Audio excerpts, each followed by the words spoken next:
Labdien! Ja mēs apskatām statistikas rādītājus par dzimstību Latvijā pa pēdējo 100 gadu, tad mēs redzam, ka to ietekmējuši dažādi faktori - ekonomiskā situācija, politiskā situācija. Taču atsevišķos periodos arī mēs redzam, ka mērķtiecīga programmātiska pieeja ir devusi arī noteiktus efektus, lai uzlabotu šo situāciju. Piemēram, pirmās brīvvalsts laikā, ja mēs skatāmies 30. gadu vidu, kad bija ekonomiskā depresija, bija noteikti arī valdības pasākumi dzimstības veicināšanai, kas deva savus rezultātus. Arī okupācijas laikā mēs redzam, jo sevišķi 80. gados, gan Latvijas mērogā, arī pēc tam PSRS mērogā tika ieviesti dzimstības uzlabošana veicinošie pasākumi, un tie deva savus rezultātus. Arī šī gadsimta sākumā mums pie varas bija partija, kurai logo bija no daudzbērnu ģimene. Arī šī gadsimta sākumā bija noteikts dzimstības kāpums, bet pēdējo gadu tendences tik tiešām ir lejupslīdošas. Un mēs redzam, ka mēs uzstādām jaunus negatīvos rekordus.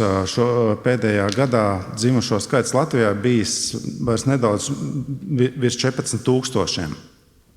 Tas noteikti arī ietekmē arī iedzīvotāju skaita samazināšanos, un iedzīvotāju skaita kritums rada dažādas negatīvas sekas un risināmās problēmas. Pieaug infrastruktūras uzturēšanas izmaksas uz vienu iedzīvotāju, tiek slēgtas izglītības iestādes, ir nepietiekama paudžu nomaiņa darba tirgū, kā mēs redzam, ik gadu pensijas vecums sasniedz par 10–15 tūkstoši vairāk cilvēku nekā darba tirgo ienāk no jauniešu vidus. Sākas debats par iespējamo darba spēku imigrāciju, tiek apdraudēta pensiju sistēmas ilgtspēja, un arī ir mazāks noiet tirgus tiem, kas ražo preces un pakalpojumus. Viņiem klientu šeit Latvijā kļūst aizvien mazāk. Kādi ir iemesli dzimušo skaita kritumam? Te pirmām kārtām ir jāmin tas pats galvenais iemesls, taču tas nav vienīgais. Nozīmīgākais iemesls ir tāds, ka šobrīd paaudzes, kas patreiz laiž pasaulē bērns, ir mazākā skaitā nekā iepriekšējās. Pieņemsim, tagad reproduktīvā vecumā šīs kohortes, kas tagad ienāk, ir apmēram 9000 lielumā. Savukārt tās, kas iet prom, ir 12 000. Tātad atšķirība ir apmēram 1/4. Un tas ir ļoti nozīmīgs iemesls, taču tas nav vienīgais.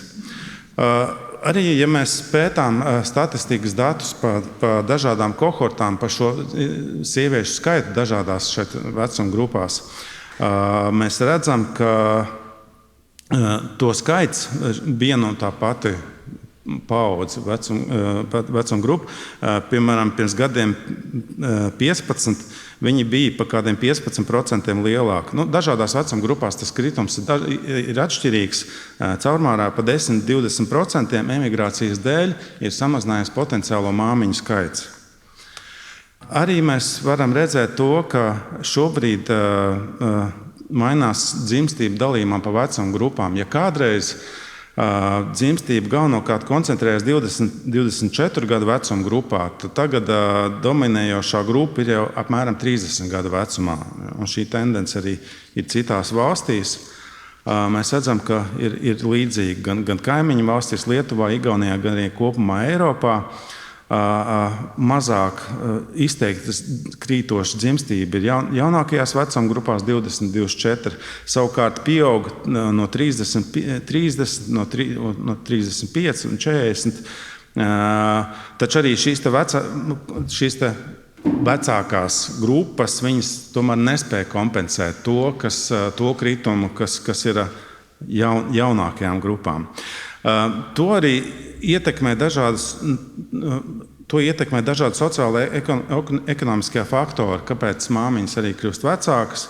Ir ilgāks laiks nepieciešams, lai iegūtu stabilu pamatu bērnu radīšanai. Dzīves apstākļi jānokārto, dzīvesvieta, darbs, ienākumi, un to arī ietekmē veselības aprūpes kvalitāti. Vēl mēs arī redzam to, ka notiek šī paudžu nomaiņa. Viņa ir gan skaitliska, kā jau es minēju, viņa skaitliski ir mazāka, bet arī šī vecuma grupa, kas tagad ienāk reproduktīvajā vecumā, tā jau ir tā saucamā Z paudze, kas dzimusi ap 2000. gadu un uz priekšu.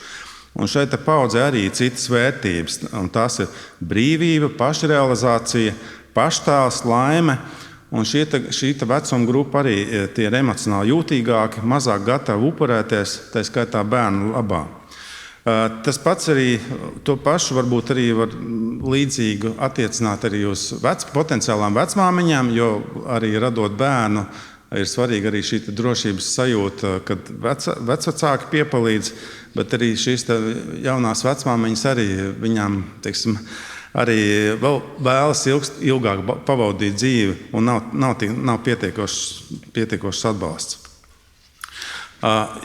Jā, kā jau minēju, tātad šie skaitliskie faktori, bet vēl ir arī sumārēs dzimstības koeficients.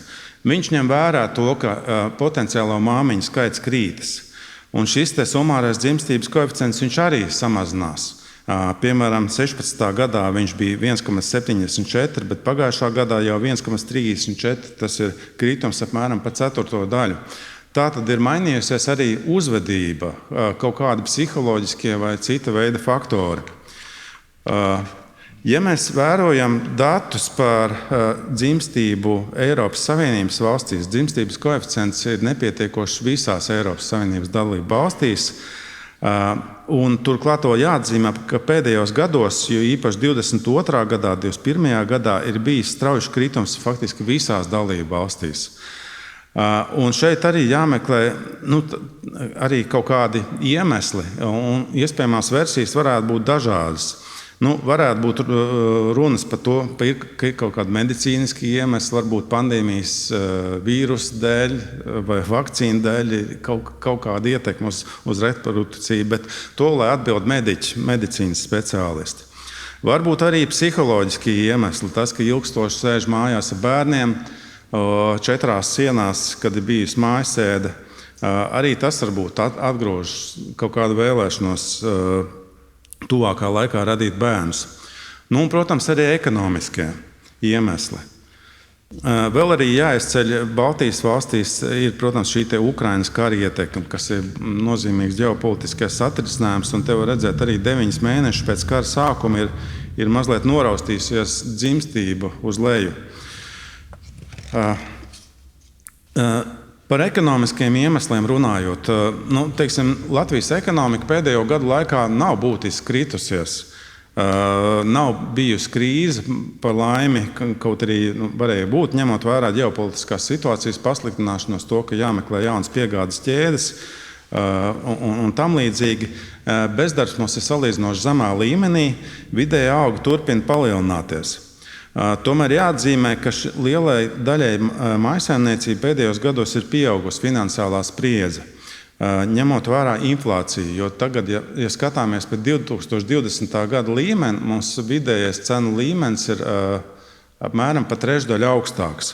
Un tas nozīmē, ka daļai mājsaimniecība būtiski arī samazinājusies reālā alga, reāli ienākumi, un tas, protams, mazina finansiālās drošības sajūtu. Un tas, protams, arī negatīvi var ietekmēt lēmumu par bērnu laišanu pasaulē. Vēl, ja vērtē dažādas valsts atbalsta instrumentus Latvijā, es jau minēju, tā tad ir bijusi inflācija, cenu kāpums, un cenas šobrīd apmēram pa trešdaļu augstākas nekā iepriekš. Dažādos valsts instrumentos mēs redzam, ka viņi netiek pārskatīti, ievērtējot šo inflāciju. Daži pabalsti ir vai pabalsti vai atvieglojumi. Un tas, kas varēja būt potenciālais atspējas no valsts puses, šī inflācija ir jāuzņemās mājsaimniecībām pilnībā. Ja mēs skatāmies izdevumus ģimenēm ar bērniem dažādās Eiropas valstīs, gan procentos pat IKP, gan uz iedzīvotāju, tad Latvija atpaliek gan no Eiropas vidējā līmeņa, gan arī no Baltijas līmeņa. Mūsu izdevumi ģimenēm ar bērniem ir zemāki. Ja mēs ieskatāmies arī šajās budžeta piezīmēs, kaut vai uz pēdējo gadu budžetu, mēs skatāmies, kā tiek plānoti izdevumi turpmākajiem gadiem, mēs redzam, ka tur ir norādes tātad, ka bija bāze, cik bija iepriekš plānots, un tad ir korekcija, ņemot vērā mazāku dzimušo skaitu, mazāku māmiņu skaitu. Tad uz noteiktiem pabalstiem valsts ietaupa turpmākajos gados vienā pozīcijā 6 miljonus, citā 1 miljonu, un tā tas turpinās arī nākamajos gados. Citiem vārdiem sakot, šie uz ģimeņa rēķina valsts ietaupa, un šī nauda aiziet kopējā katlā, nedomājot par nākotni. Un, protams, ka šāda valsts politika nevairo ģimeņu drošību. Es jau iepriekš minēju par ekonomiskiem faktoriem, bet es domāju, ir arī vēl tādi psiholoģiskie faktori. Ja mēs skatāmies šo te pašu dzimstības koeficientu dažādos Latvijas reģionos, augstākais dzimstības koeficients sumārais dzimstības koeficients ir Pierīgā, bet zemākais Rīgā, un tas ir vēl zemāks nekā Latgalē. Un, protams, ka daudz ko nosaka ekonomiskās attīstības līmenis, iedzīvotāju pirktspēja augas, un, kā mēs zinām, Rīgā tā ir pietiekoši laba. Taču mēs arī zinām to, ka daudzu gadu garumā ir bijusi slikta bērndārza pakalpojumu pieejamība. Tātad arī ne tikai šis finansiālais atbalsts, bet arī dažādi citi pakalpojumi ir ļoti svarīgi. Kopumā tad noslēgumā, ņemot vērā šo secinājumu galvenie, tātad dzimušo skaits Latvijā, gan kaimiņu valstīs, viņš ir sasniedzis vēsturiski zemāko līmeni, un tas nav pietiekams dabiskai ataudzē. Šobrīd dzimstības rādītājs ietekmē vairāk procesu un tendences.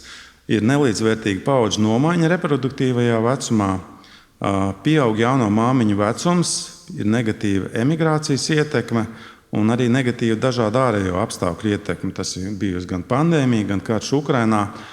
Un, jāsacina, ka valsts atbalsts ģimenēm un bērniem Latvijā šobrīd ir nepietiekošs. Un pie šādas situācijas dzimušo skaits turpinās samazināties.